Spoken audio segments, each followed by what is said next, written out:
নমস্কার বন্ধুরা, আপনাদের সবাইকে জানাচ্ছি স্বাগত। আবারও একবার চলে এসেছি আবহাওয়ার নতুন আপডেট নিয়ে। আজকে রবিবার, আজকে 23শে মার্চ এবং আগামীকাল সোমবার 24শে মার্চ। আগামীকাল সকাল থেকেই সারাটা দিন আবহাওয়া কীরকম থাকতে চলেছে এবং আগামী 72 ঘন্টার মধ্যে পশ্চিমবঙ্গ এবং বাংলাদেশের আবহাওয়া কীরকম থাকতে চলেছে তার বিষয়ে আমরা নজর রাখবো। তো এটা হচ্ছে আগামীকাল সোমবার 24শে মার্চ। আগামীকাল সোমবার 24শে মার্চ সকাল থেকেই কিন্তু আকাশে মেঘলা মুক্ত আকাশ কিন্তু সম্পূর্ণ দেখতে পাওয়া যাবে এবং সকাল থেকে রৌদ্র ঝলমলে আকাশ কিন্তু দুই বাংলার সর্বত্রই দেখতে পাওয়া যাবে এবং হালকা উত্তর দিক থেকে কিন্তু হাওয়া বইতে শুরু করছে গোটা পশ্চিমবঙ্গ এবং বাংলাদেশের সর্বত্রে। আগামীকাল রয়েছে সকাল থেকেই সর্বনিম্ন তাপমাত্রা এবং আগামীকাল দুপুরের টাইমে কত ডিগ্রি সেলসিয়াস তাপমাত্রা রয়েছে তার বিষয়ে নজর রাখবো। তো দেখতে পাচ্ছি আগামীকাল সকাল থেকেই কিন্তু তাপমাত্রা কিছুটা ঊর্ধ্বমুখী।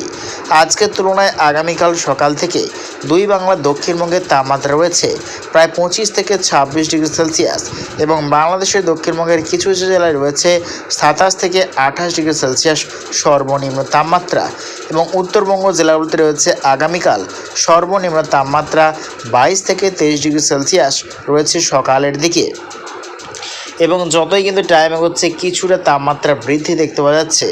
আগামীকাল দুপুরের টাইমে রয়েছে দুই বাংলার দক্ষিণবঙ্গের তাপমাত্রা প্রায় 30 থেকে 32 ডিগ্রি সেলসিয়াস রয়েছে এবং বাংলাদেশের দক্ষিণবঙ্গের কিছু কিছু জেলায় রয়েছে 34 থেকে 35 ডিগ্রি সেলসিয়াস সর্বঊর্ধ্ব তাপমাত্রা। ত্রিপুরাতে রয়েছে 33 থেকে 34 ডিগ্রি সেলসিয়াস সর্বঊর্ধ্ব তাপমাত্রা এবং রয়েছে পশ্চিমবঙ্গ এবং বাংলাদেশের উত্তরবঙ্গে রয়েছে সর্বঊর্ধ্ব তাপমাত্রা।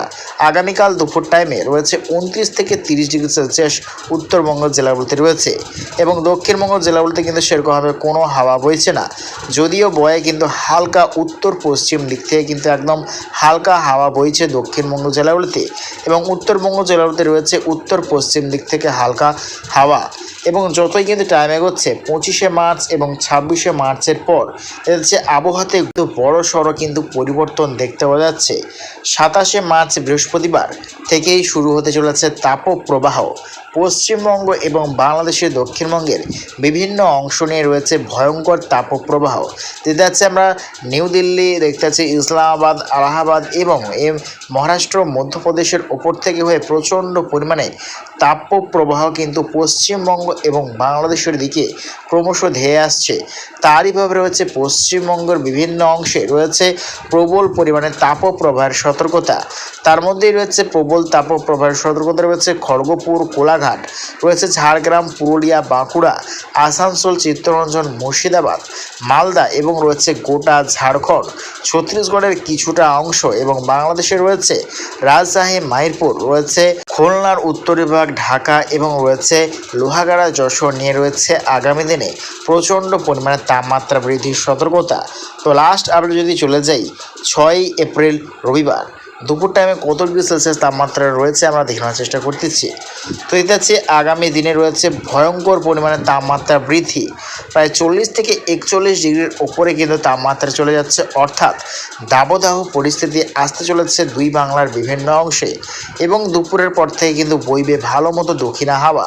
দুই বঙ্গের জেলায় জেলায় কিন্তু চলবে দক্ষিণবঙ্গে। আগামী দিনে রয়েছে দুপুরের পর থেকে প্রচণ্ড পরিমাণে দক্ষিণা হাওয়া বওয়ার সম্ভাবনা। তো দেখানোর চেষ্টা করবো আগামী 10 দিনের মধ্যে বঙ্গোপসাগরে রয়েছে কীরকম সিস্টেম। তো এটা হচ্ছে লাস্ট আপডেট অনুযায়ী রবিবার 6 এপ্রিল আবারও কিন্তু বঙ্গোপসাগরে এক নতুন করে নিম্নচাপের কিন্তু রূপ দেখতে পাওয়া যাচ্ছে। তা কিন্তু ক্রমাগত শক্তি ধারণ করে দেখতে পাচ্ছি আমরা চেন্নাই, পুদুচেরি এবং অন্ধ্রপ্রদেশের দিকে কিন্তু অগ্রসর হচ্ছে। তারইভাবে রয়েছে দক্ষিণ ভারতের বিভিন্ন অংশে আগামী দিনে ঝড় বৃষ্টির সম্ভাবনা রয়েছে। তো প্রিয় দর্শক বন্ধুরা, এইরকম প্রত্যেকদিন আবহাওয়া লেটেস্ট গুরুত্বপূর্ণ আপডেট পেতে অবশ্যই আমার চ্যানেল সাবস্ক্রাইব করে রাখবেন। তো আজ এটুকুটাই।